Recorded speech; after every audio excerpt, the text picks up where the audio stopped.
Good morning, everyone, and welcome to the Plant Protein Trends, Innovation, and Opportunities webinar hosted by Manitoba Agriculture and Resource Development.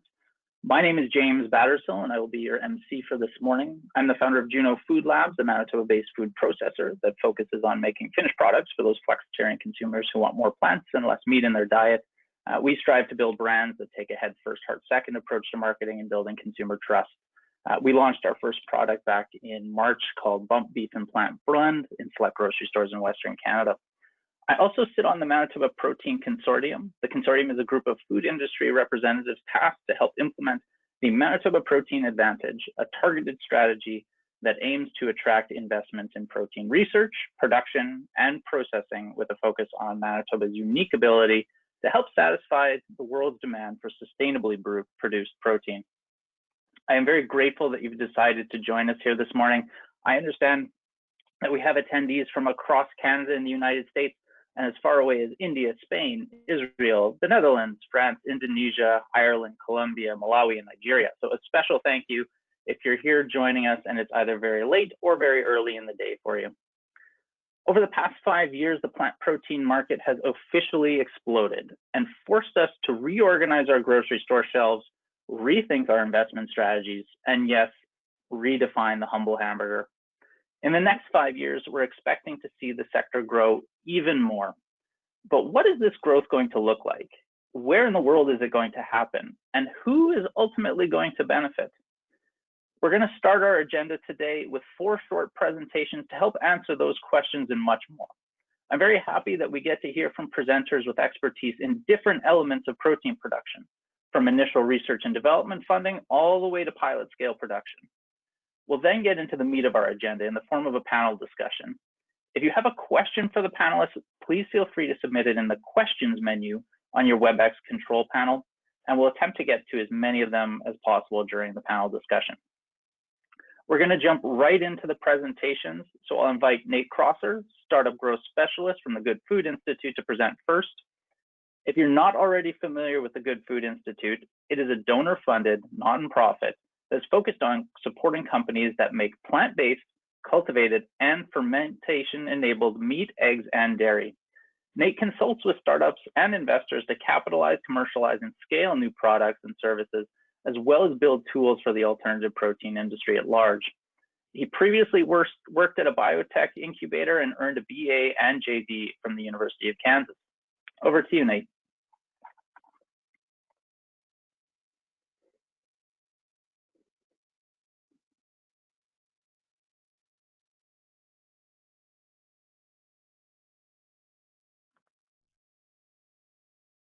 Hello, welcome. It is an honor to be able to present today a quick state of the industry and kind of innovation primer for plant-based proteins to kick off this excellent day of programming.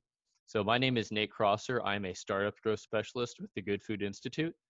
And this is our agenda for the next 15 minutes. It'll be a whirlwind. So first we'll go into the types of alternative proteins with a focus on plant-based, then particularly look at the areas of innovation that are emerging in plant-based, namely novel crops and processing technology. And then we'll finish up with a snapshot of the status quo, where we are in terms of retail, food service, and investment.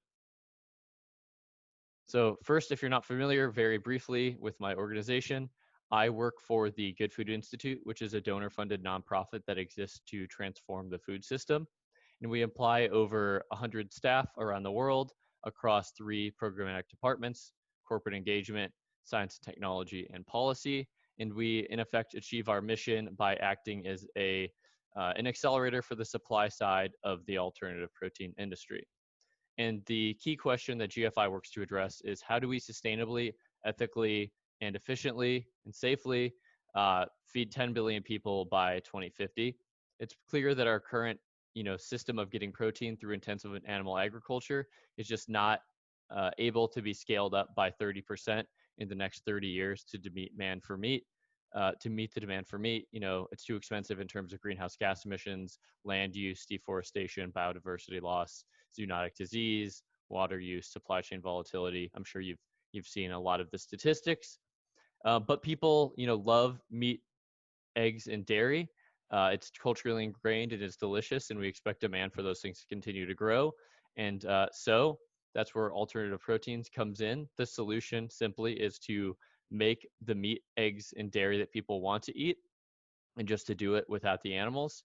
And this biomimicry approach of doing that is enabled by three foundational technology pillars. The first one being plant-based, which is, as I mentioned, where we'll put the majority of the focus on this presentation today, but I'll briefly touch on the other two as well. The general brainstorm behind plant-based protein is that, of all the biochemical compounds that exist in the animal kingdom, all of those compounds or functional facsimiles, or things that we can manipulate to become functional facsimiles through processing, either biological, chemical, or mechanical, all exist in the plant kingdom. So if we can get an animal product to do it, we likely can get a plant product to do it with the requisite R&D. And we're actually getting to the point where we can produce actual animal proteins through plants, through a process called plant molecular farming, which is another exciting innovation in plant-based. So now briefly to fermentation. There's a lot of definitions of fermentation, but in this context, GFI defines fermentation as the use of single cell fungi like yeasts, mycelium, bacteria, microbes, and microalgae as a bioproduction platform to either modify or produce proteins, fats, or other functional ingredients. So a classic example of this would be how we used to get rennet, which is the primary coagulant in cheese production, from the calves of the stomachs of baby calves, and we now get that through a fermentation process where we produce a functional equivalent called chymosin in yeast. Very quickly, the way that GFI thinks of fermentation in the alternative protein context is within three broad categories. So the first being traditional fermentation. So that's how we use microbes to impart what we love about beer, kimchi, bread, cheese, tempeh, etc. It's kind of a biological production or processing platform, that we're now applying in really innovative ways, which is exciting. The second is biomass fermentation. So that's the use of the microbe itself as the kind of main protein source in the end product. So like instead of a soybean or an animal flesh, you'd be using, say, mycelium or mycoprotein in the example of corn, which you might be familiar with that company. They've been operating for a long time. And then the third category is precision fermentation. So the use of microbes, microbial hosts, kind of as cell factories to create proteins, enzymes, flavoring agents, vitamins, pigments, fats, whatever it is that we want to use in a food science context, we can probably produce through precision fermentation. So now briefly to cultivated or cell cultured meat. You might have heard cell-based or in vitro meat. Very briefly, it's in case this is new to you, it's just a form of cellular agriculture where we take animal cells, we put them in a bioreactor in a soup of nutrients as they grow in number, and then we harvest the meat and package and serve it. It's it is actual animal meat, so it can provide the same sensory and nutritional experience, because it's comprised of the same cells. Obviously, it has its issues like scaffolding that we're working through, but in theory, it's possible. And then at scale, it's produced much like beer is brewed, or plants are produced through a cutting. So how do these three areas fit together?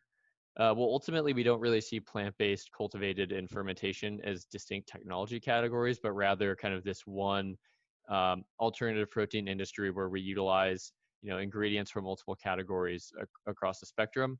So I know that's very theoretical. So a concrete example would be the Impossible Burger, which is primarily plant-based, but makes use of the fermentation-derived soy hemoglobin, which gives it that bloody taste and red appearance that people like about the Impossible Burger, that makes it like animal meat.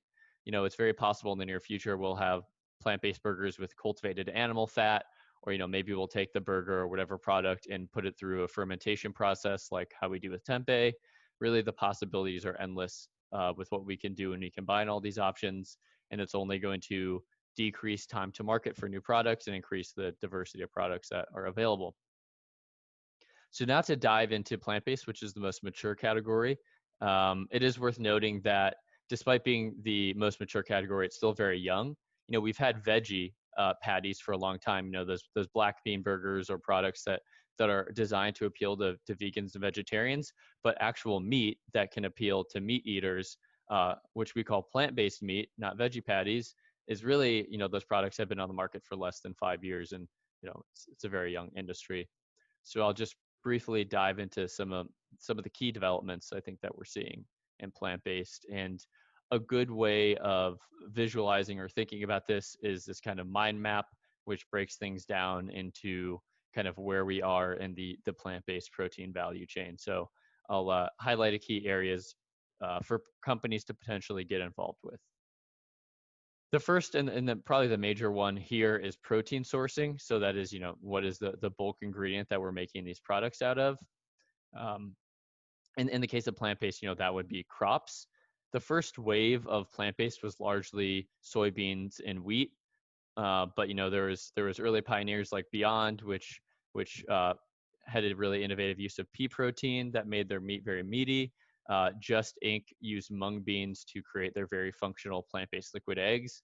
And so, there's lots of investment going into, what are the next functional plant-based ingredients to enable the applications that we want. And there's a lot of exploration of, duckweed, chickpea, oat, quinoa, hemp, many oil seeds, pulses, cereals, millets, and even outside of the plant kingdom, looking at things like micro and macroalgae that can help with amino acids, coloration, other functionalities. So here's a breakdown of some factors that you could look at. And here's just a deeper dive into some of the specific proteins that are really promising or hot right now. And I'll make the deck available. So if you want to look at this more closely, you can. Just don't have time to dive into it here. Real quickly, dive in on a couple. First being chickpea, which I understand grows well in Canada, among the other pulses like pea. And what's notable about chickpea is how versatile it is. Can be used for flours for pasta, can create really functional plant-based meat, can also be used in dairy products like milks and spreads. And so it's very versatile and functional. We're seeing a lot of investment behind that. Oat is another that is now it went from kind of relative obscurity, only really Oatly and maybe a couple others selling oat milk for the majority of its history, until recently became the number 2 plant-based milk behind almond. And there's other applications for oat in terms of fermentation feedstocks or even plant-based meats. So I understand that grows well in Canada as well. So that would be an interesting to look more into. And I bring this up because supply chains, particularly at the farm level, remain a severe problem for this industry. Demand is super high, and we're just kind of having the lagged supply chain of actually getting the crops in the ground that people need to create these products. So now on to processing, which is also a major bottleneck. I think one thing that really can help with processing is the blending of ingredients, which can obviously help with cost, but also help with emulsification, digestibility, mouthfeel, etc., while keeping a pretty clean label. The permutations of different products of inputs has just barely been scratched. So I suggest experimentation in here or reviewing the literature. Another processing aspect here is use of additional novel processing methods that are going to allow us to move beyond our current paradigms. For the products that are really prevalent right now are burgers, sausages, nuggets. They're ground and minced formats because it's hard to impart that 3D structure, and we primarily do that through twin screw high moisture extrusion, but that has its limitations and is expensive to do. So we're looking at other options, one being 3D printing, which would enable things like 3D whole cut steaks. We're benefiting on a lot of investment into 3D printing from collateral industries that we're now able to utilize in plant-based. Another technology is shear cell technology, which is a novel mechanical process that entails layering fibrous vegetable protein. And if you're interested in that, it's being spun out at Wageningen University in the Netherlands through a project called Plant Meat Matters. You could eschew mechanical processes altogether in favor of solid state fermentation. You can basically use mushroom mycelium with very minimal processing, create those structured 3D meats. We already have bacon and steak fermentation dried products coming to market. And I'll just end on processing by noting that, obviously plant-based food, you've seen the headlines, demand oftentimes is outpacing supply. And a problem, a key cause behind that is we're using outdated technology or technology that was fit for purpose of, for meat processing, not plant-based meat. So there's a lot of opportunities for fit for purpose, built for scale development of plant-based meat, egg, and dairy production equipment. And then finally to formulation, and I think I'll tie this in by just pointing out, as I said earlier, you can probably figure out a way to make a plant-based version of anything, but just looking at the burgers, milk spreads, and nuggets that we have now, we can see how they've been doing so far. Food service growth, at least in the US, has been pretty exponential. The major inflection point for food service sales and plant-based was the launch of the Impossible Whopper in Burger King, and we've seen a huge number of rollouts. It's almost hard to keep track in the last year. Seeing the exact same thing in retail. In 2019, plant-based US retail sales grew at 11%, which is 5 times the rate of the overall food industry, and that's mostly for flexitarian or omnivorous meat-eating consumers. For example, Beyond Meat, 93% of their customers also buy animal meat. And I think one thing really interesting thing to note from 2019 is that's where most of the big industry players got involved. So of the top 5 largest meat companies, as well as food and beverage companies in the world, all are now either invested in or have launched their own plant-based brand. And here's, another visualization, just kind of what was happening in plant-based. Not a lot going on for the longest time. We had some pioneers kind of changing the game. And then, 2019 happened. A lot of big business got behind this, which is fantastic because they're going to bring strength in distribution, manufacturing, marketing, et cetera. That's going to really help accelerate the sales in the industry. But I'd be remiss to not talk about the, over 300 plant-based startups out there, with more forming almost every day. These companies are the ones who are really being the most innovative in terms of product formulations and the kinds of markets that they're going after. Kind of the last substantive point here, just looking at the amount of venture capital specific investment into the space. Across alt proteins broadly, the amount of money that's gone in has tripled over the last 3 years. And the total amount of money going in terms of venture capital, there's a lot more if you look at things like M&A. But in terms of venture capital, we eclipsed $1 billion for the first time in 2019. And then in the first half of 2020, blew that amount out of the water.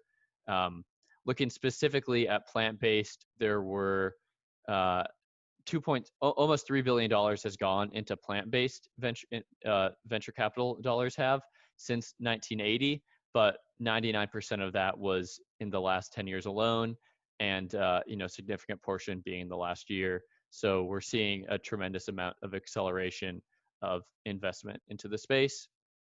And I'll just end by mentioning how this investment and these pioneers have really jump-started this virtuous and self-reinforcing cycle of product innovation, customer acquisition, investment, and scale production. And we're now seeing increasing numbers of scientists, entrepreneurs, companies, investors, supporting the innovative new ingredients, production methods, marketing strategies that are going to improve taste, bring down price, increase availability, which is going to increase the market size and kind of keep this self-reinforcing cycle going. So as much hype and activity is going on in alternative proteins right now, we expect that to only increase in the coming years.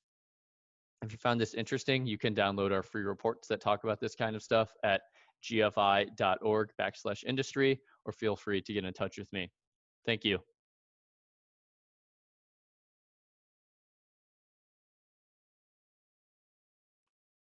Thanks very much, Nate. It really does amaze me how much we've seen those investments numbers increase and grow for the entire alternative protein sector in such a short period of time, but especially in fermentation technology. It blows me away just the volume of investment resources that are going into that space.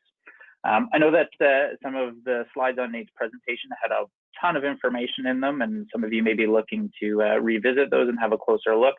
We will be sharing a copy of this presentation at the end of the meeting. You'll receive a link to the email address that you signed up for the webinar with. So next, I'd like to introduce Cara-Lee Garretts, the Director of Business Development at Protein Industries Canada. If you're not familiar with Protein Industries Canada, also known as PIC, it is an industry-led not-for-profit organization created to position Canada as a global source of high-quality plant protein and plant-based co-products. They work with private sector industry partners to create co-investment projects that have the potential to transform the ag and food production sector. Cara-Lee's role is to help create strategic partnerships for PIC and its members with organizations from Canada and around the world. Prior to joining PIC, she worked for more than 20 years in international business development, promoting Canadian economic interests across a range of industries in roles in both the public and not-for-profit sector. Over to you, Cara-Lee.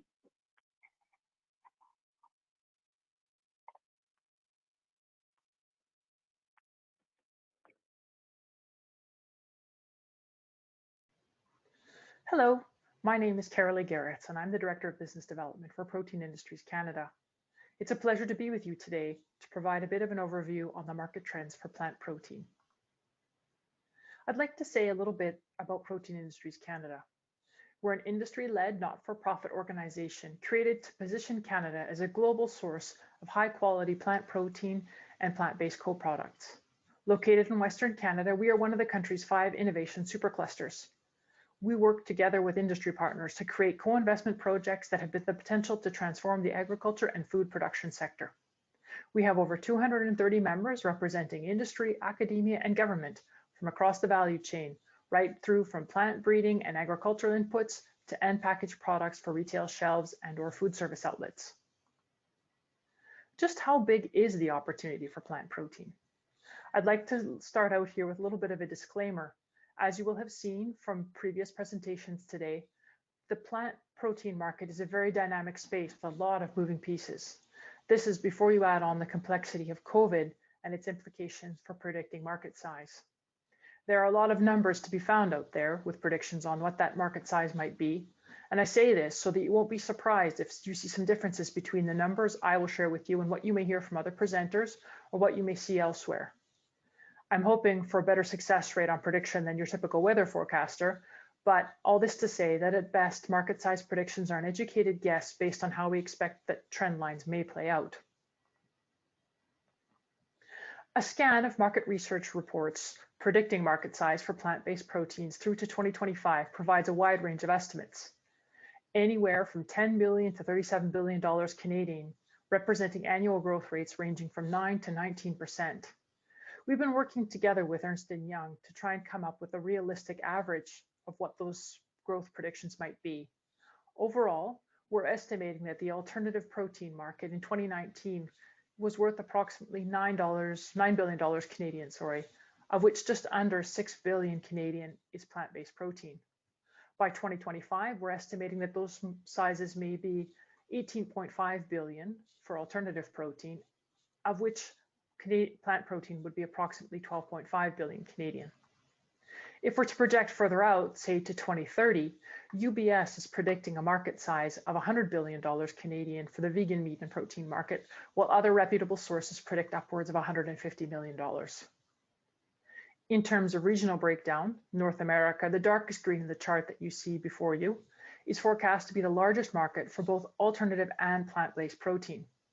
While Asia is expected to be a larger market overall for alternative proteins, when it comes to plant-based, Europe is and is forecast to remain a somewhat larger market, although both will continue to be important players.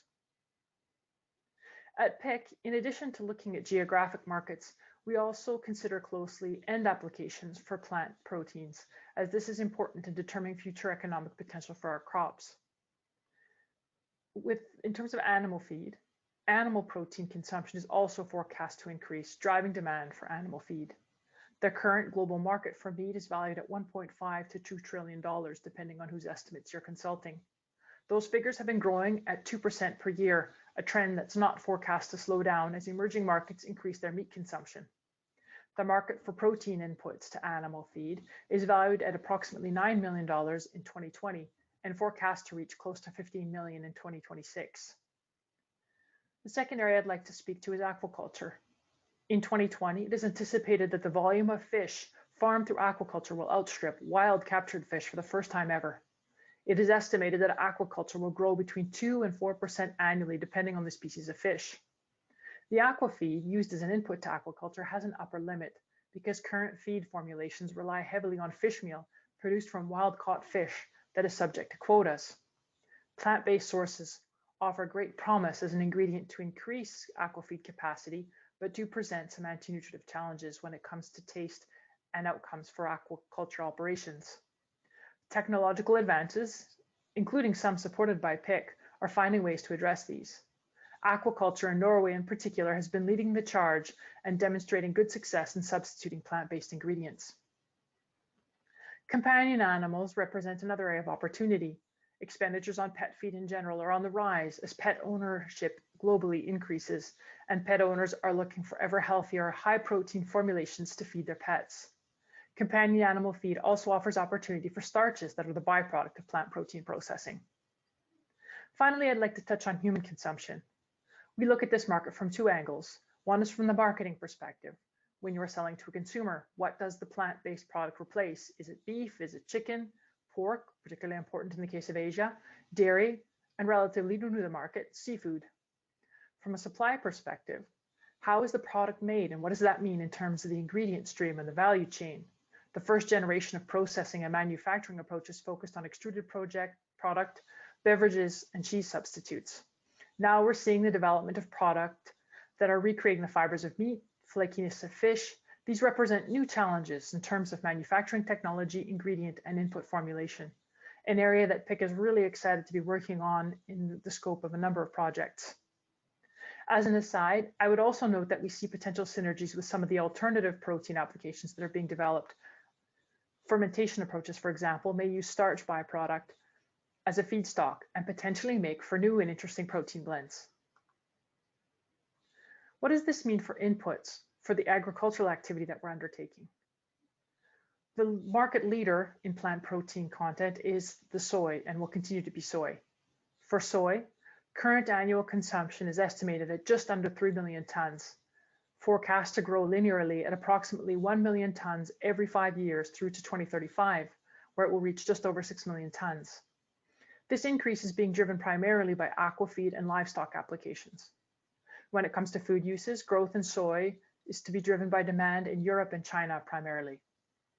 For pea, consumption for 2020 is estimated at approximately 300,000 tons. This is forecast to increase to approximately 1.2 million tons in 2035, driven almost exclusively by an increase in food consumption. Pea protein processing today consumes an estimated 6% of global pea production. By 2035, it's estimated that 11 to 12% of global pea production will be fractionated.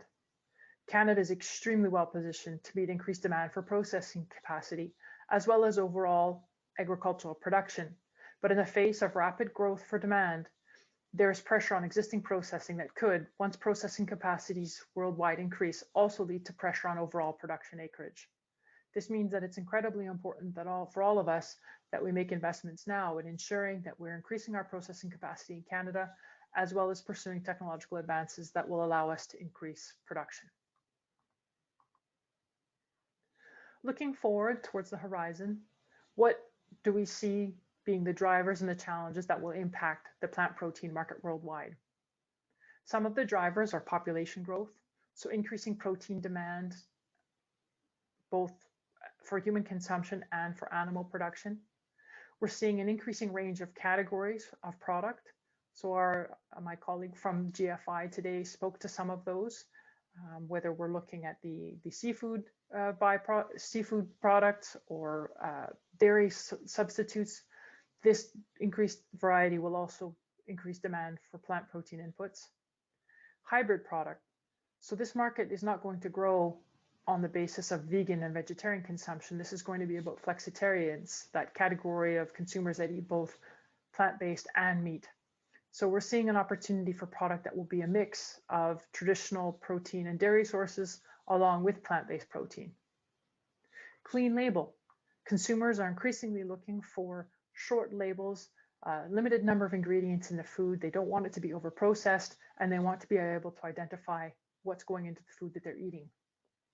So this will have implications for the types of plant protein that is produced and included in product formulations moving forward. Consumers are also increasingly aware of the health benefits of the food, not just from the nutritional aspect, but also the benefits that food can have for immunity, for overall wellness in their day-to-day lives. And they'll be looking for food products that can help them meet these objectives. We also see an increased interest on sustainability. So consumers want to know, where's their food coming from? What has been the environmental impact of the production of the food? And they're looking to food manufacturers to be able to substantiate what they're claiming about the environmental impact of the food that they're eating. This will also have an impact on traceability, because food producers will need to substantiate what they're saying about how they're making the food that they're selling. There are some geographic variations in some of these drivers. So in the case of North America, we see that consumers of plant-based food are relatively affluent, they're well educated, and they're looking for convenience of preparation. In the case of Europe, some of the key drivers are the sustainability that I already spoke about, as well as an interest in GM-free supplies. Asia, we're seeing demand fueled by population growth, especially in India and South Asia. In the case of China, there's been a policy decision on the part of the Chinese government to halve meat consumption by 2030 to cut carbon emissions and control obesity. It's anticipated that this will spike demand for plant protein, plant-based product in that market. When it comes to Asia and Europe, some of the formulations need to be different. In the case of Asia in particular, meat is often used as a minority ingredient, almost as flavoring, think bacon bits, as opposed to a main staple in the meal. Some of the challenges that need to be thought about as we position ourselves in Canada to realize the opportunity provided by the plant-based market relate to taste. So if the product doesn't taste good, consumers are not going to switch. Cost, in order for plant-based products to be competitive, they need to be comparable in cost to the traditional meat-based alternatives. At the same time, however, the consumer wants convenience. So manufacturers are working hard to balance these two needs. Cultural norms also play a role. For people who are used to eating meat every day, it's a habit change to not eat as much meat. And in the case of some emerging markets, eating meat is seen as a status symbol and as a sign of affluence. So what implications does this have for plant-based meat, and how do products respond to that reality? Technological challenges. So how do we develop new ways to produce products that are going to meet the taste and texture requirements of consumers, all the while meeting their requirements for clean label? And regulatory. So some of these plant-based ingredients that are being worked on are novel and need to pass through regulatory evaluations by various jurisdictions. Byproduct usage. How do we find higher value added uses for byproduct? And how are these how are these regulated? As well as some of the challenges around the clean label. These are all areas that we at Protein Industries Canada are very excited to be working together with industry on to help advance the plant protein sector and to overcome these challenges together. Thank you very much for your time. Really appreciate it, and look forward to the question and answer session that's forthcoming. And please don't hesitate to reach out to us at Protein Industries Canada with any questions or comments that you may have.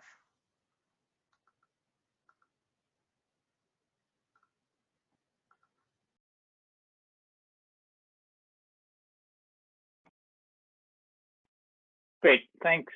Thank you very much, Cara Lee. I remember just how excited everyone was when it was announced that the plant protein sector was selected as one of the Government of Canada's innovation superclusters.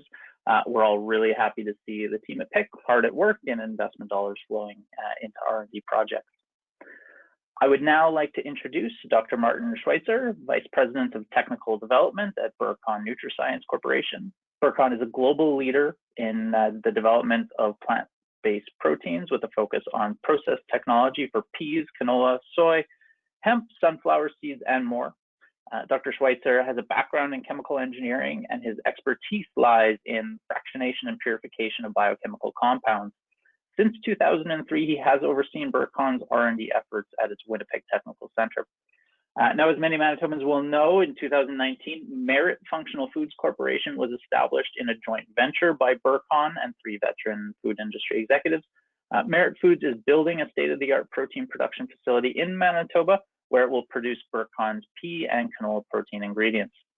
I'll turn things over to Dr. Schweitzer to tell us a little bit more about Burcon, its technologies, ingredients, and the opportunities you're seeing in the plant-based food sector.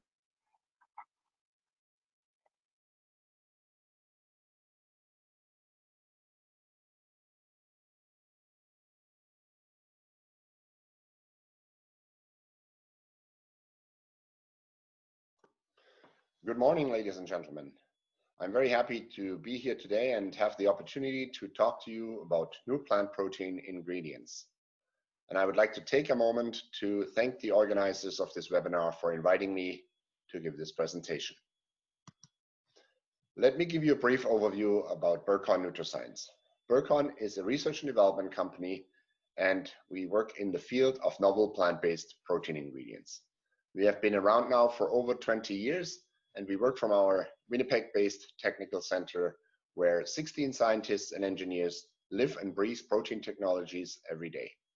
Although we are fairly small, we do have a large number of years of experience.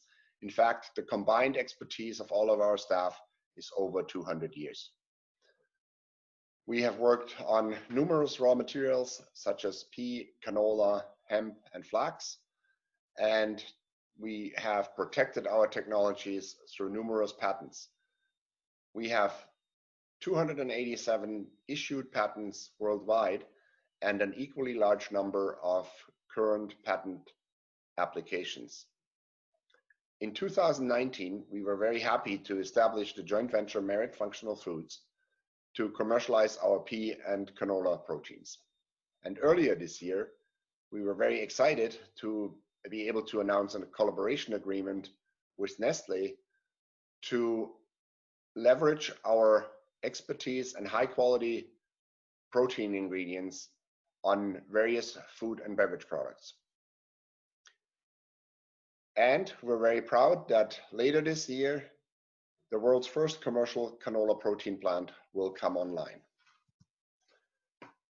Now, when we look at plant-based foods, the trend towards plant-based foods is really continuing to grow.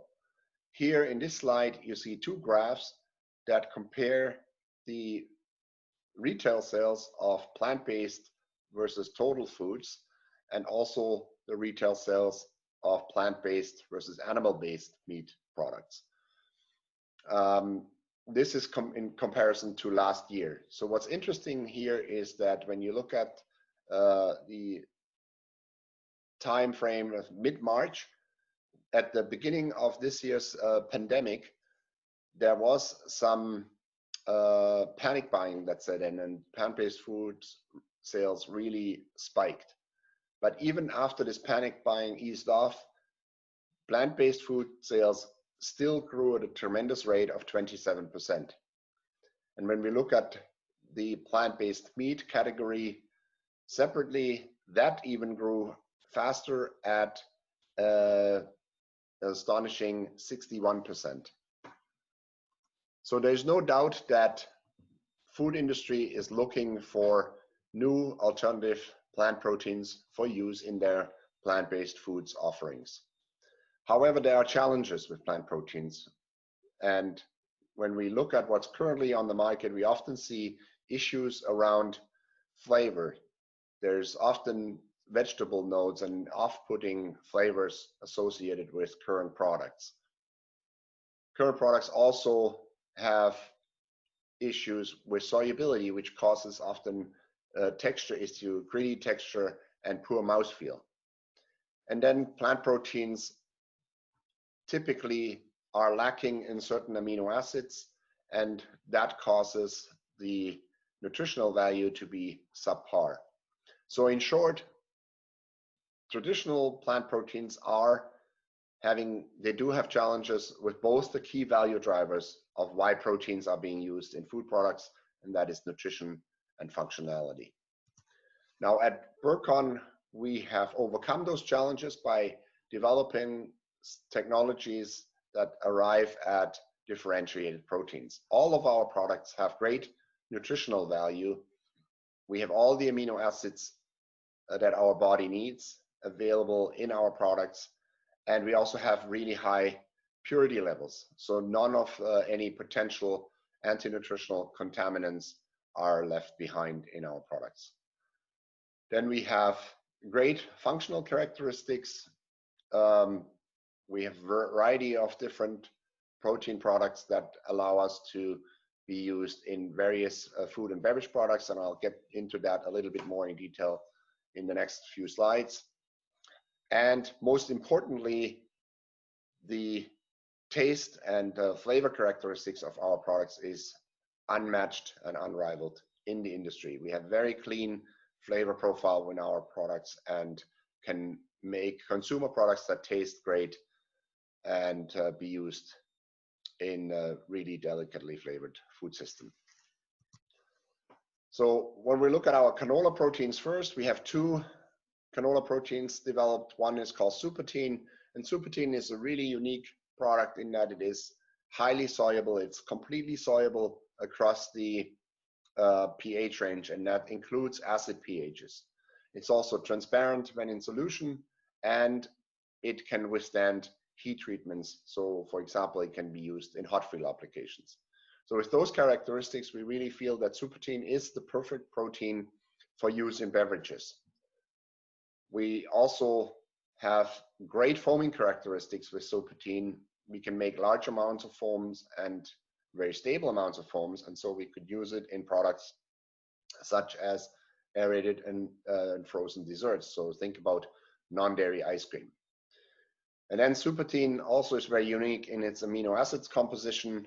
It has a very high level of sulfur-containing amino acids, which in particular, the cysteine content is nearly double that of whey protein, which is a protein that is recognized for its high cysteine content. So we could use it as a functional food ingredient as well.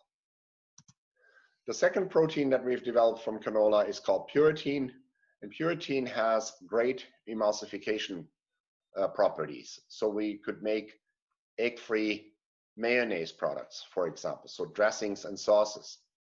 And then Puretine also has great gelling and binding characteristics.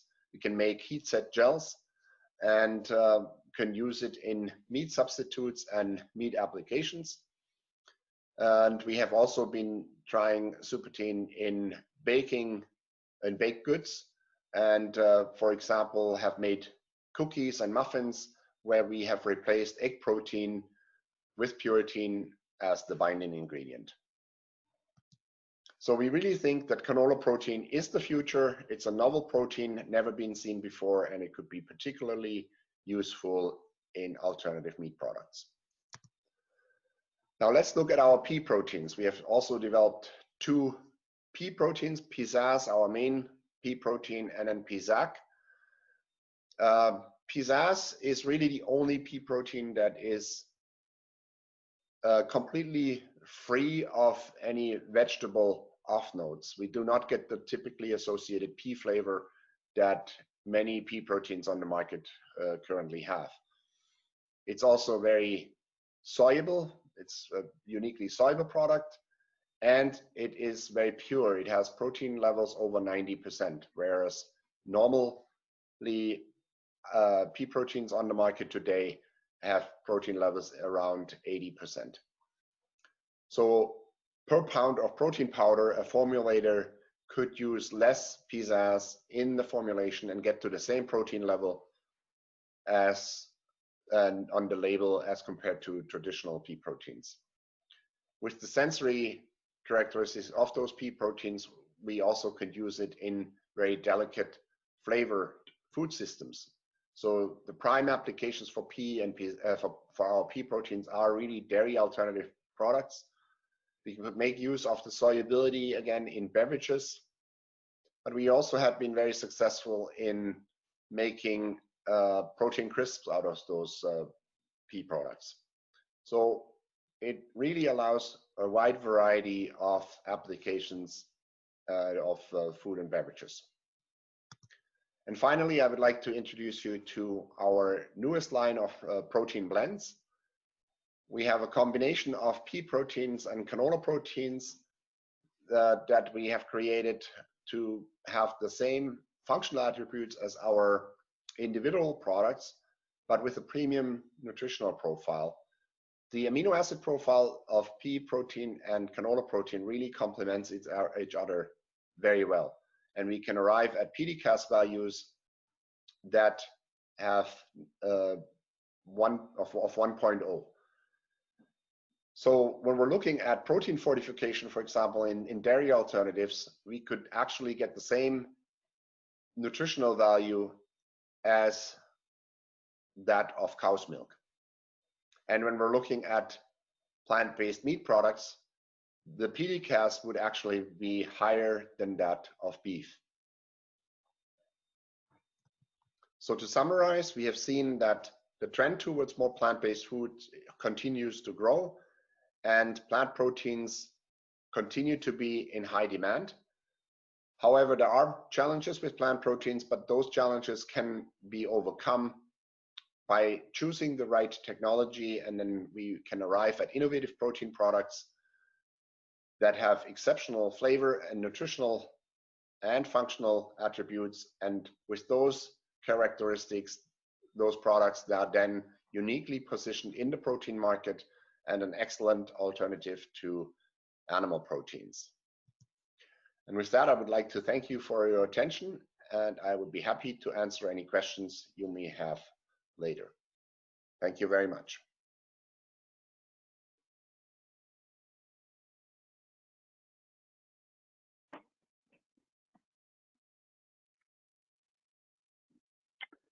So thank you very much, Dr. Schweitzer. I certainly will get to some of those questions for you in the panel discussion, but I just wanted to let you know that I do drive past that new Merit facility, a shiny new building just north of or west of Winnipeg on a regular basis. And I know that there's an awful lot of people in Manitoba who share my excitement to see it operational. So for our final presentation, I'd like to introduce Robin Young, the Chief Operating Officer of the Food Development Center in Manitoba. The FDC was established in 1978, and in its 42-year history has grown into an internationally recognized center of excellence. Robin herself grew up on a farm in Manitoba, and her passion for food, her love of science, drove her to pursue a bachelor and master's degree in food science from the University of Manitoba. She leads an incredible team of talented researchers who support Manitoba's food processing sector with the development and commercialization of food products. The FDC also offers pilot-scale production facilities for companies to use while they're growing their businesses. Over to you, Robin.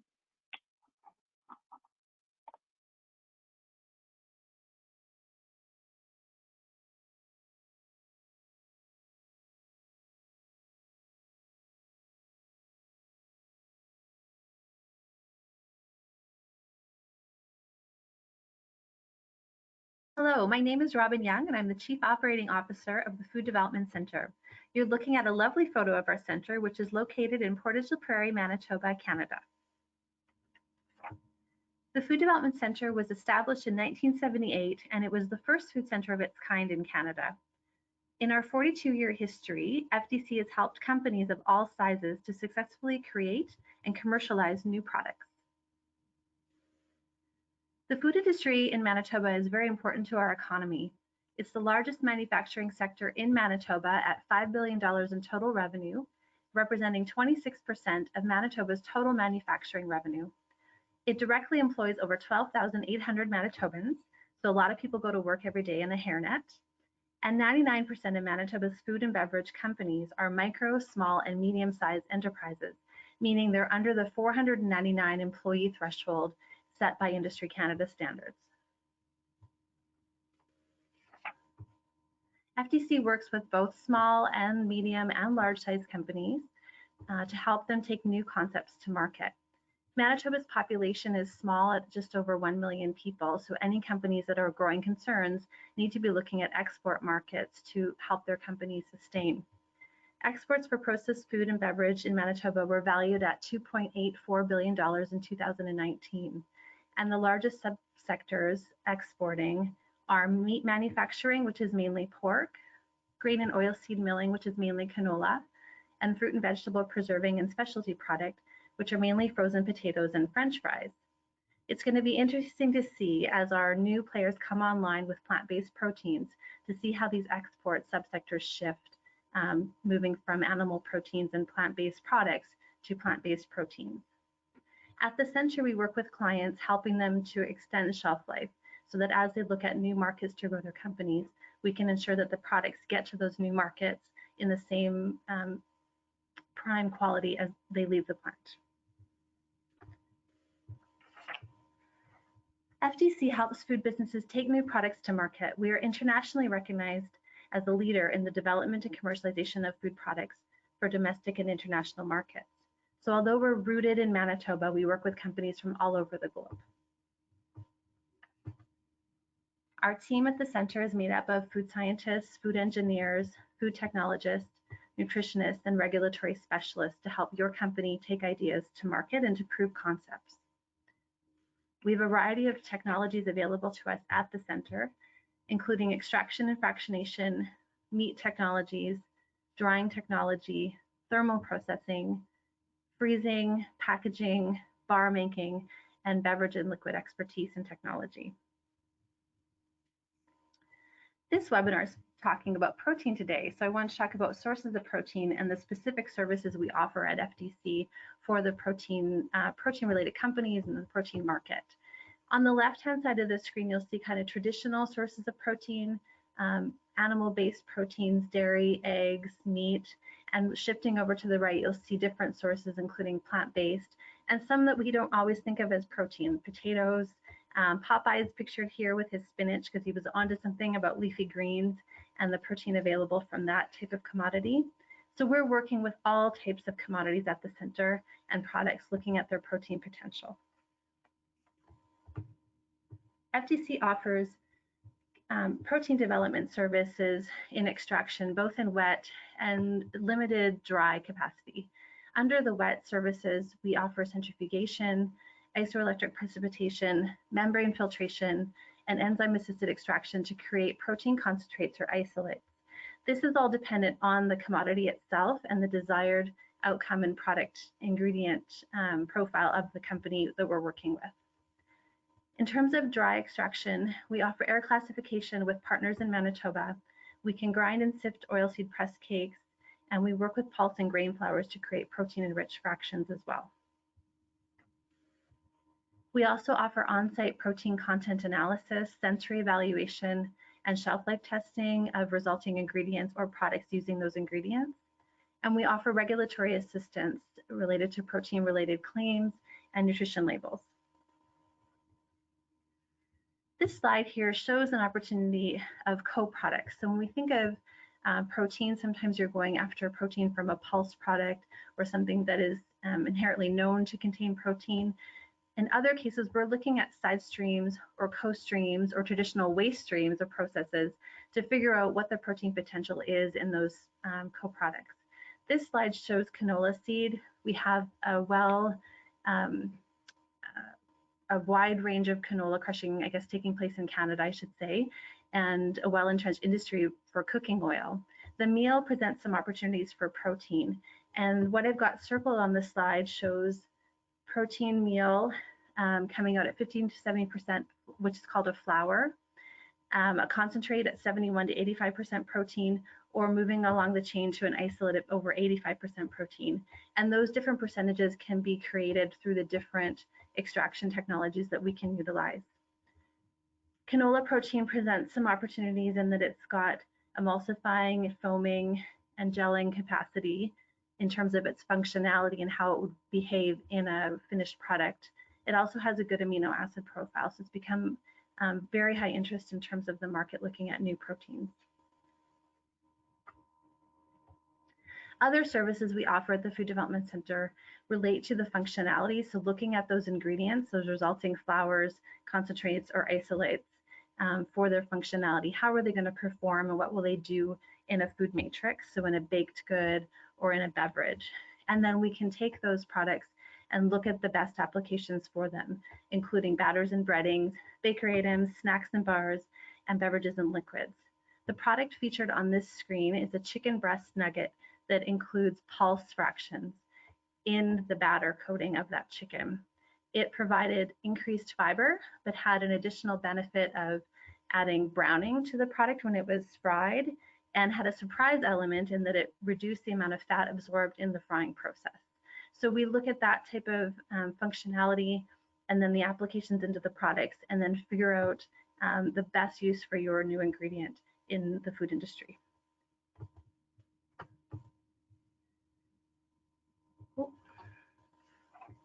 Alternative proteins, however, can present challenges when you're looking at formulating with them, and those are some of the services that FTC can offer as well. We want to make sure that we're looking at incorporating the new protein ingredients into human foods without affecting sensory characteristics or nutrition. We would consider the unit operations used to make the finished food products. So will they be fried or baked? What's the pH of the matrix? Will they be frozen? We'd look at oil binding and water binding capacity, its solubility and dissolution, and organoleptic and functional challenges tend to hold the market back when we look at flavor and color issues. The product shown in this slide is a cookie, and the formulator has been very clever in that they've put 16 grams of protein into this package of cookies per serving. And we know that when you add protein to a baked good, it can really darken the color profile. So in order to mask that, they've picked a double chocolate formulation and used a cookie batter to help mask that darkening color that would come with adding that amount of protein to a cookie. On the other side of things, when we do extraction, we're creating co-products or side streams. This case study I've got up here is talking about co-product valorization in the egg industry. So we're always looking to work with clients and help them assess what is the value of those co-streams, what's the potential for them in the food industry or other applications.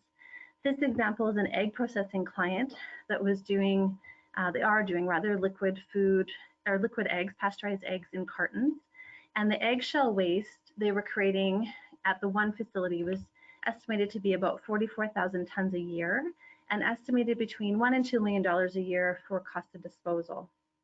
By being able to capture value out of those eggshells, they've now got a product that can go into a high value market such as the pharmaceutical industry, for example, in calcium deficiency therapies for humans and animals, or in the food industry as a calcium supplement in orange juice, for example, or other uses on the lower value chain, but would be used as a supplement to animal feed or in fertilizers as a soil conditioner. So rather than paying to dispose of this co-product, they now have an opportunity to commercialize it and capture value from what was traditionally a waste stream. At the Food Development Center, we don't work in isolation. We work with a lot of partners, both in Manitoba and beyond, some of which are pictured here. In order to shore up our expertise, we use other labs and other expertise across other institutions to make sure that our products coming out in the projects we're working on for clients are fulsome and are meaningful in terms of taking a product to market.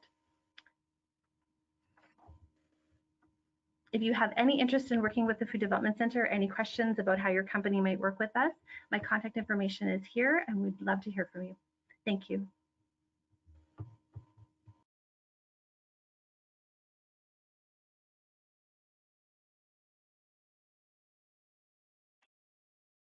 Looks like we just cut Robin off at the tail end of her presentation, but I would like to thank you, Robin, for providing that insight. The FEC certainly is an incredibly valuable resource and asset for food entrepreneurs like myself in Manitoba. We're very happy to have you, your facility, and your entire team to lean on when we run into production challenges. So at this time, I'd like to invite the panelists to all turn on their webcams, and we'll start in on our panel discussion about some of the trends, technology, and opportunities that you've each highlighted in your presentation.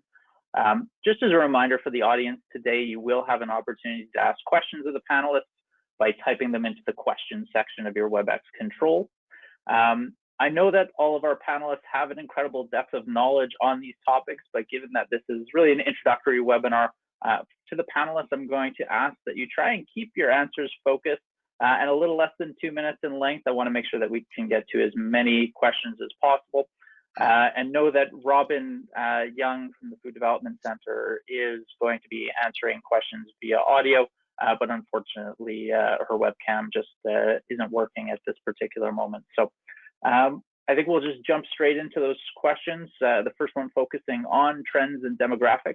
Each one of your presentations did note a really strong expected growth in plant and alternative proteins to meet that changing consumer demand.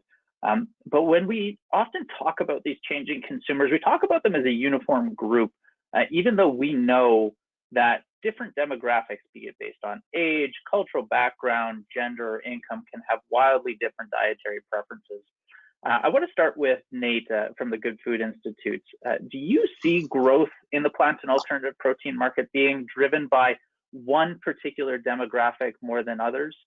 And are there any examples that you know of companies that are doing a great job of tailoring either the product development or just their marketing messages to these demographics to drive growth?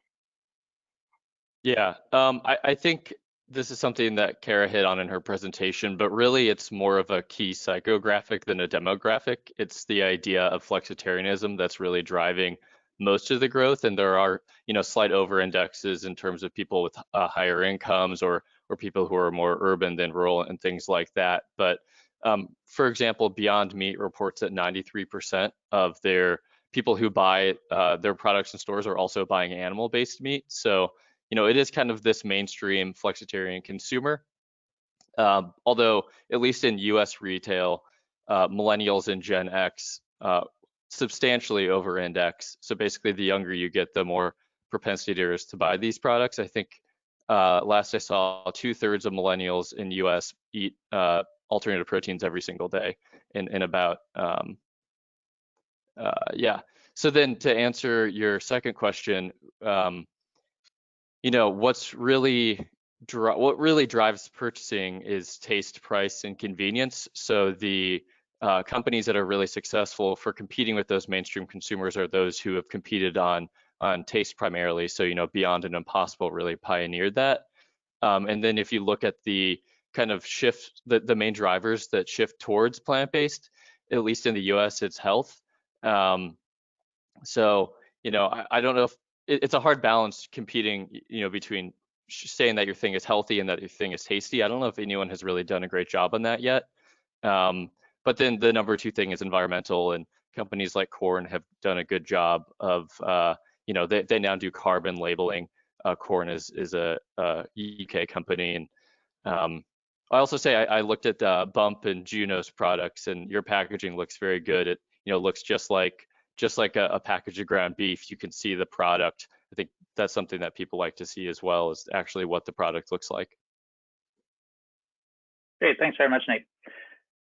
Maybe over to Kara Lee. You specifically mentioned in your presentation that PIC sees enormous potential in emerging export markets, sort of thinking of the Canadian producers.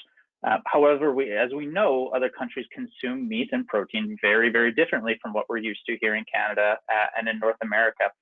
Does that fact potentially impact both how ingredients and finished products are developed and the strategy behind them here at home if we want to export these markets? Are we going to be able to take products that are successfully launched in a North American market and export them to China, India, or do we have to start looking at products that are specifically developed for those markets in the alternative plant proteins landscape? I think it's really a combination of the two. Like I think that a lot of the product that we've seen developed for North America market is based on sort of the burger and the sausage, which isn't really a mainstream traditional product in Asia, but is a novelty thing that people are interested and curious about. There's going to be a certain level of demand for that. But I think what's important for us to think about when we're thinking about these markets is that plant-based has been a traditional source of protein in China and in Japan for many, many years. So for them, eating especially soy-based protein is not new.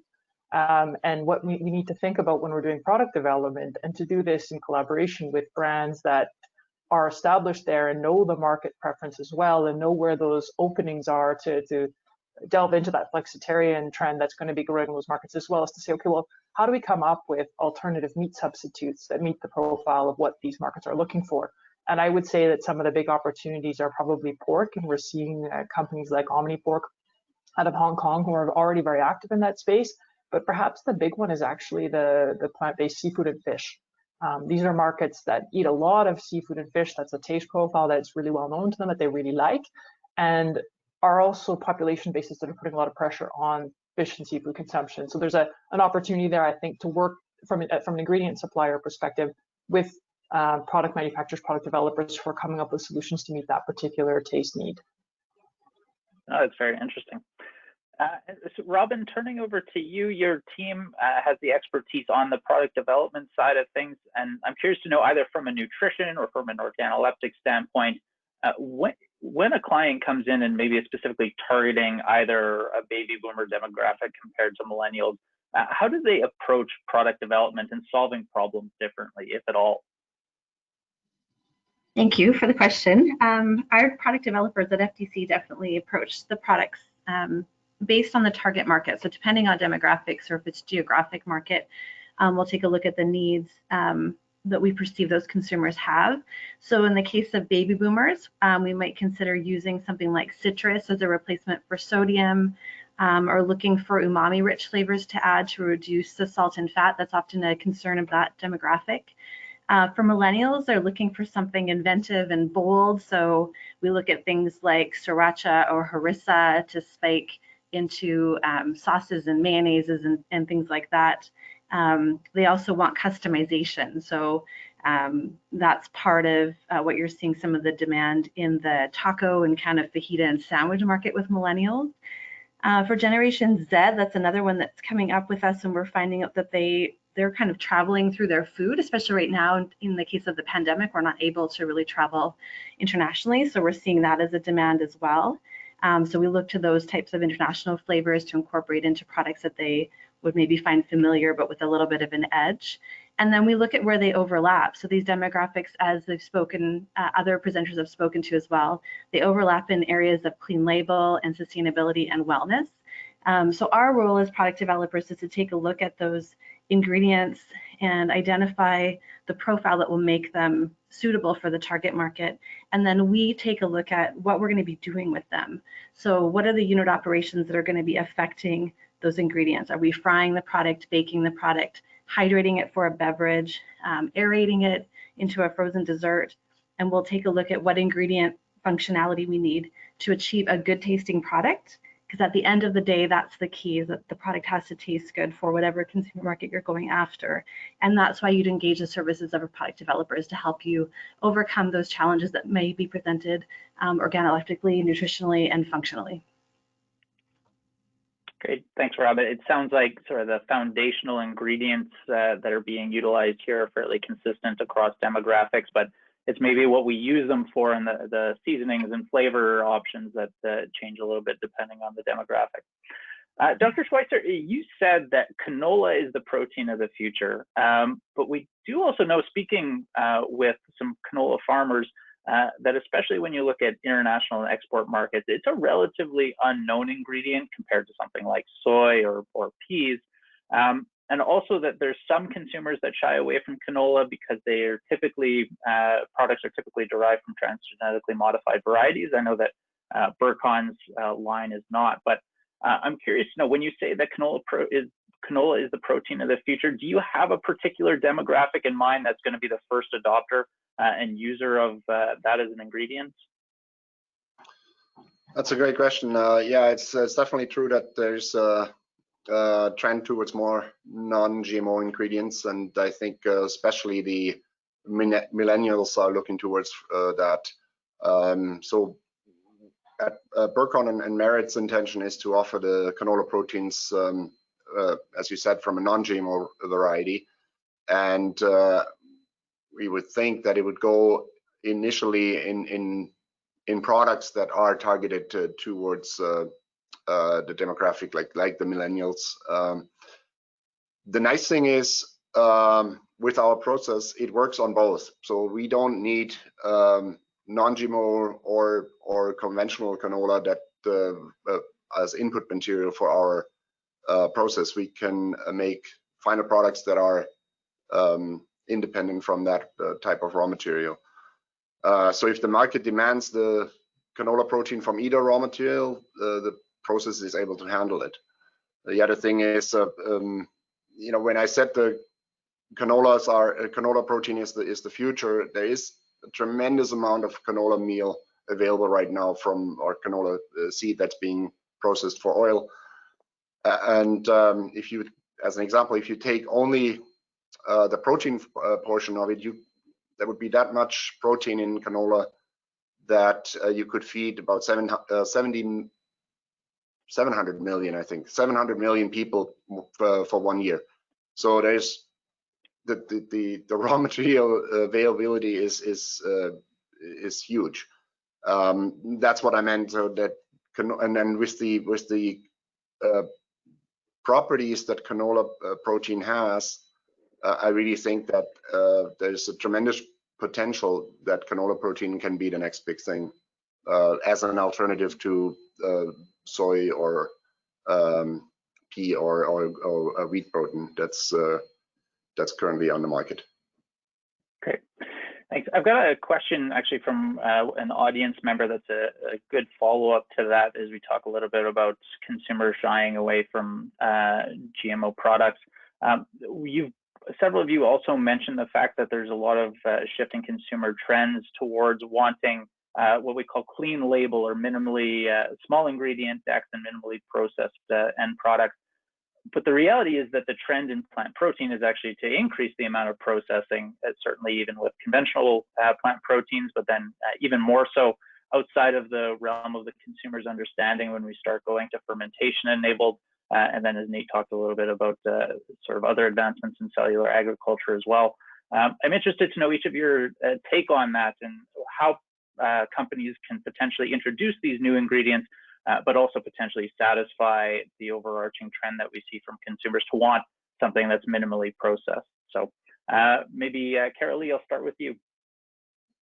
Sure, and I think it's like anything. It's one of these scenarios where you've got two polar opposites, and the happy space is in the middle, and how do you get there?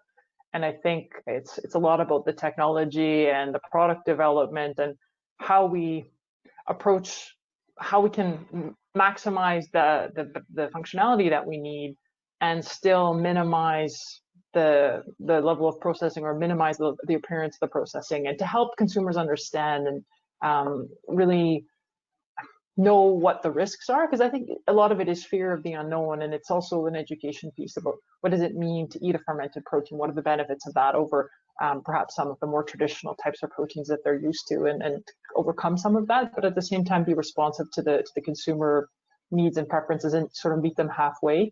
I think there's some really interesting potential with combining some of the perhaps more processed protein isolates, etc., with less processed inputs to get texture that way as well. So there's a lot of space for experimentation and development of new products, I think, and we're just at the beginning of this. So we have a lot of work to do, but a lot of exciting possibilities as well. Great. Robin, any thoughts from you in the FTC's perspective? I would echo what Carrie stated as well, that there's a lot of technological innovation still required in this space. I think we're just getting started. Right now, there's some trade-offs we're making in terms of formulating. So looking at a protein flour at 50% flour on a label is very clean label and lends itself to an understanding of and consumer literacy more than an isolate. And yet, to formulate at a protein level that a consumer might be looking for, you're going to be creating a big serving of a product, which is not fitting with convenience and weight management and other things that consumers are driving. So sometimes their drivers are a bit conflicting in terms of what we can offer as products so far, but we see lots of opportunities to address that as we get better at minimally processed proteins with potentially higher concentrations.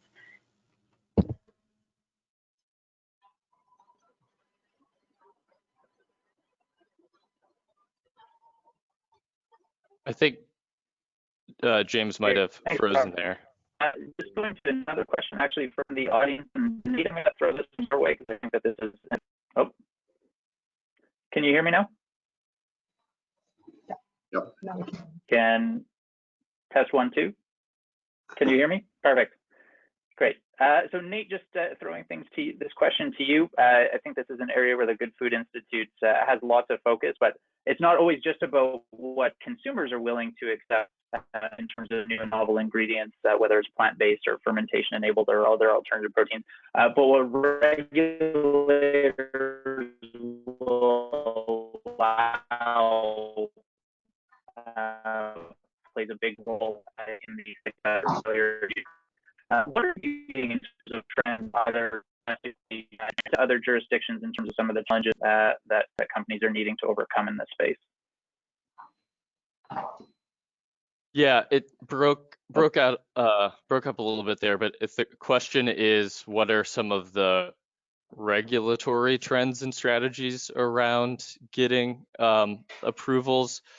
You know, a lot of companies are trying to make use of things that already have approval for other purposes. So, you know, one example is the use of mushroom mycelium, for example. So there's a company, there's a startup in Colorado called Plantera that is a spin out of the world's largest meat company, JBS, and you know, it's a plant-based company, and their first product line called Ozo makes use of the product produced by another Colorado company called Mycotechnology.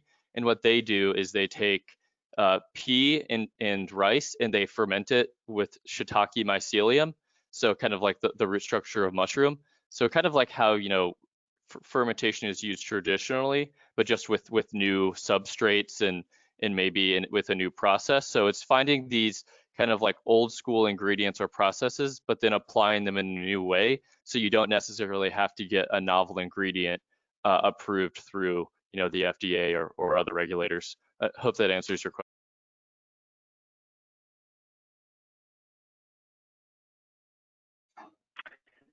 Yeah, no, that definitely makes sense as an approach to rely on new ingredients that are new to particular use as opposed to new to a regulatory standpoint.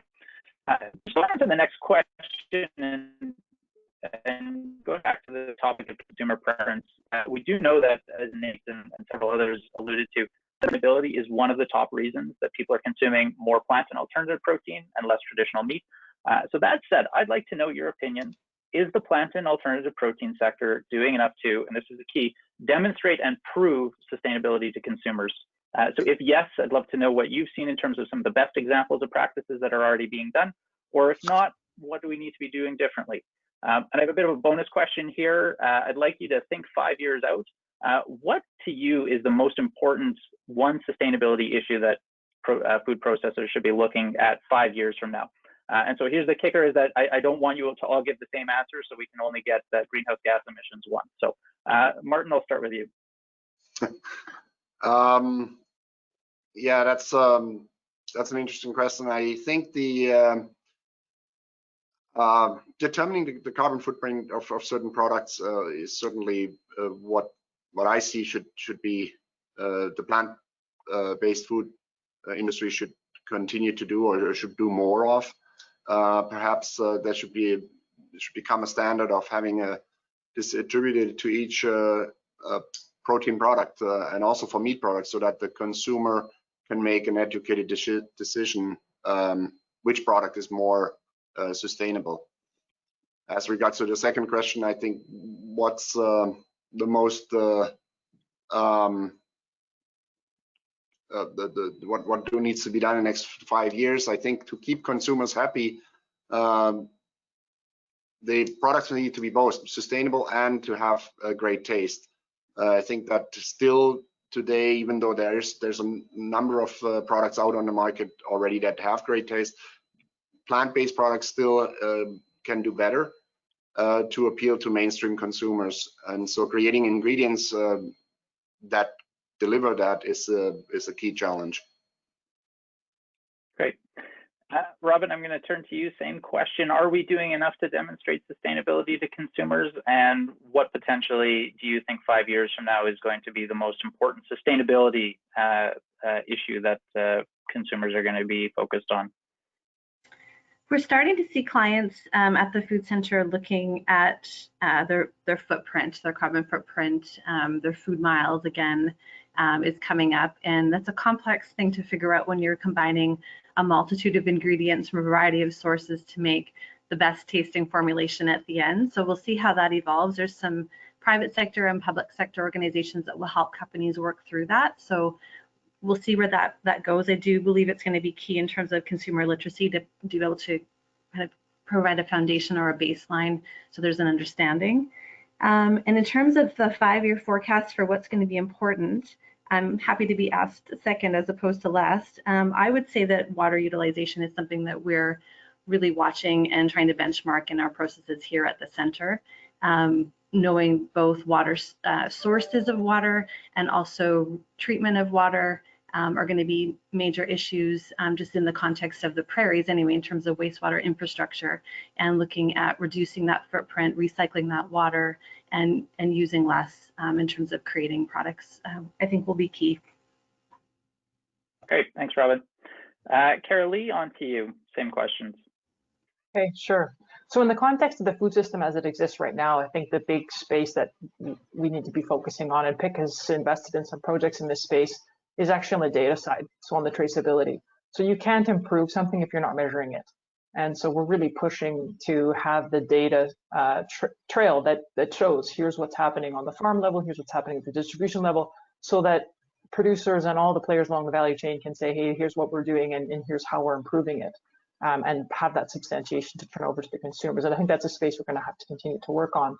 If you ask me 5 years from now, what is it that we need to be thinking about, or what can we do that will really shift the needle? I think it's a logistics question. So right now we know that we have bulk commodity going out to markets overseas for processing and then coming back in a semi-processed format to be further transformed and put into food. And I think what we need to be thinking about is how do we shorten those supply chains, take the miles off the product moving around, and have as much as possible the end product be manufactured as close to the supply chains as possible, and have that only that final product shipped out. And I think this is a trend that's being pushed not just from the sustainability side, but also with COVID, we're seeing that to ensure food security, that shortening of these supply chains is also going to be a critical strategy moving forward. Great. So food miles as being a real key critical thing to be looking at and considering. So last but not least, I'll give you the most challenging task, Nate, to ask that same question. And 5 years from now, what is the most important thing to consumers that they might not necessarily be looking at right now? Yeah, thank you. You know, I do think that these companies, you know, will need to conduct more life cycle analyses for things like land use, water use, carbon emissions, et cetera. I think they are probably, it's clear that they're better as a whole than the animal counterparts, just from the basis of thermodynamic efficiency. You're not, you know, funneling those feed crops or water through you know, a production mechanism that creates hair and feces and you know, respiration and all of these things that we don't really need. So, you know, I think as a whole, it's pretty clear it's more sustainable, even if, you know, at the margin, certain crops are better than others. And then I think sustainability issues that'll matter in 5 years. One is plastics. You know, we want these companies that are emerging and are going to be the leaders in the CPG industry or whatever in the future to care about things that matter long term and be leaders in sustainability, especially as ocean health gets more threatened, things like that. And then also, I guess since I'm last, I'll say two. The other one is formulation without eggs or dairy. A surprising amount of all protein products out there have eggs or dairy in them, even though, you know, people are trying to switch to plant-based. So I think that'll get better as time goes on as well. Great, thanks, Nate. For the next question, I do want to shift focus a little bit and maybe stir the pot. I was very interested in, Nate, in your presentation, you stated that the GFIC is the 3 elements of alternative proteins that you covered, plant-based, fermentation, and cultivated meat, as being complementary to each other. You also said that you think that you're going to see more examples of finished products being produced by combining ingredients from more than one of these technologies. And so the nature of the webinar today was focused very much on plant-based proteins, and a lot of the work that's happened in Canada has been focused on plant-based rather than the other 2 categories that you talked about. And Carolee, so I'll start this question with you. PIC's mission and vision specifically focuses on plant-based protein and doesn't really mention the other alternatives. Does your mandate allow for you to fund projects that would be focused either individually or as a part of a combined product on fermentation or cultivated meat?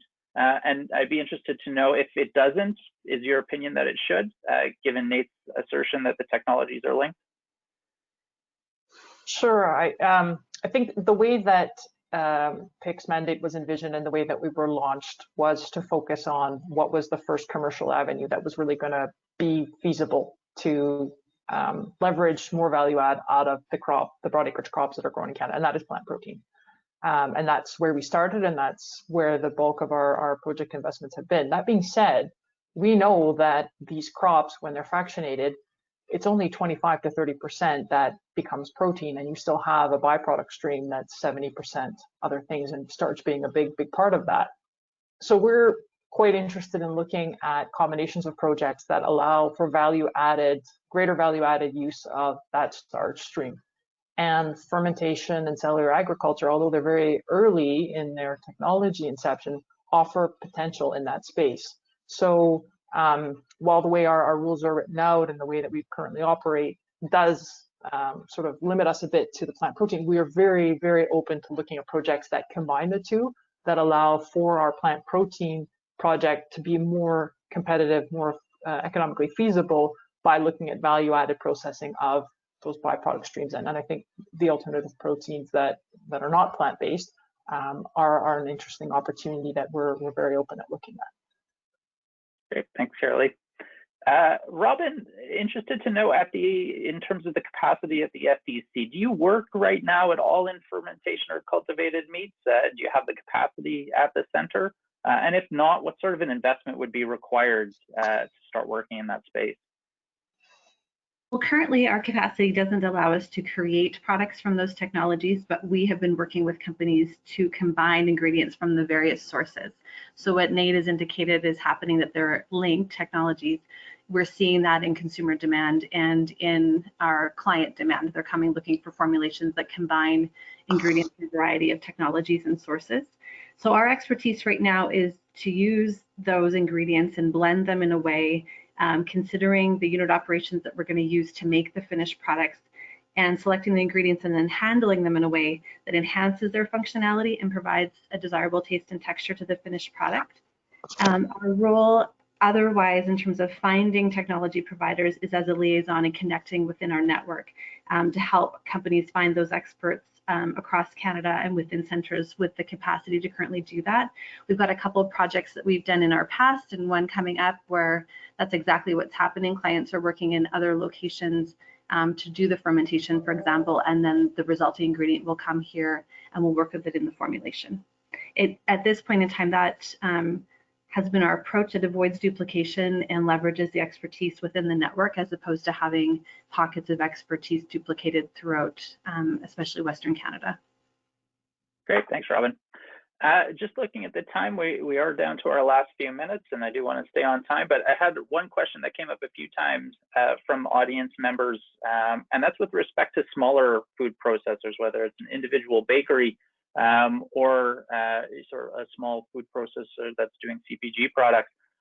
They're interested on how to learn to use these new ingredients. Nate, you listed an enormous number of companies, that some of the largest meat processors in the world, that are taking advantage of these changes in technology, but how can small processors capitalize on these consumer trends and sort of relatively easily adapt to the new ingredients that are being made available? So Dr. Schweitzer, maybe I'll start that question with you.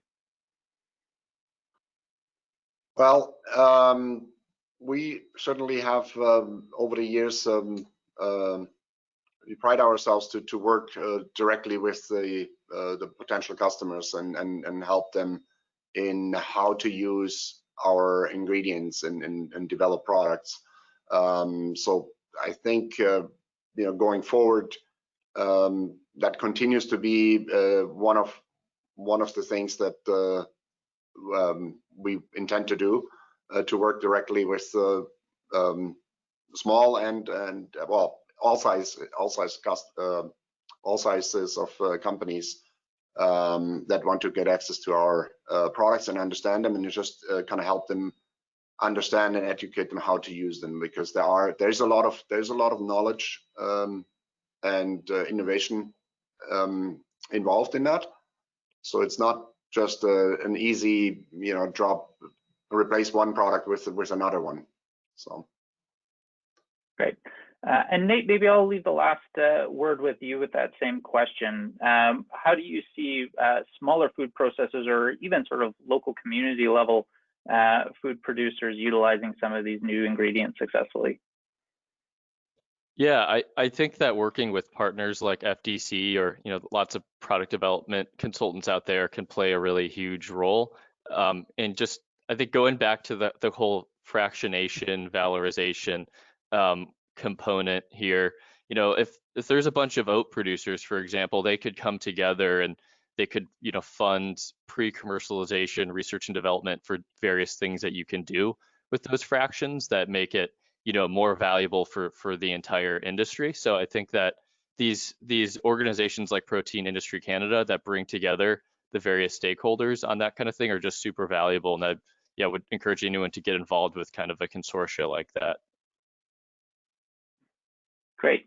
So unfortunately, that is all of the time that we have for our Q&A session here today. I do want to thank all 4 of our panelists very much for participating in the webinar. I know I found it incredibly informative and thought-provoking, and we're very fortunate to have had each of you contributing your insight and expertise here today.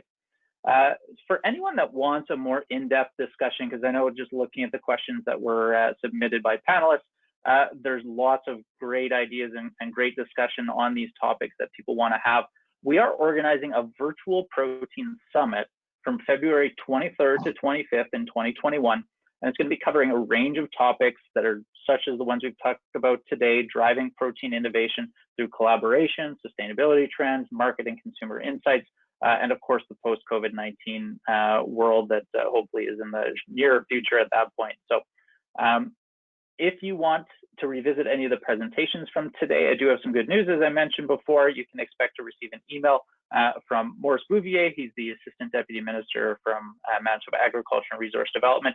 It's got a recording of this webinar, a link to it, and then information on the Protein Summit, which I would encourage all of you to register for. So I'd again like to thank our panelists so much for presenting here today. And finally, I would also like to thank Luis Agantha, Leo, Karen, Elena, and Emily, who are the department staff who organized today's webinar and helped it to be a success. Great work, everyone. Again, I'm James Battersill, and thank you very much for joining us today. Take care. Thanks. Thanks.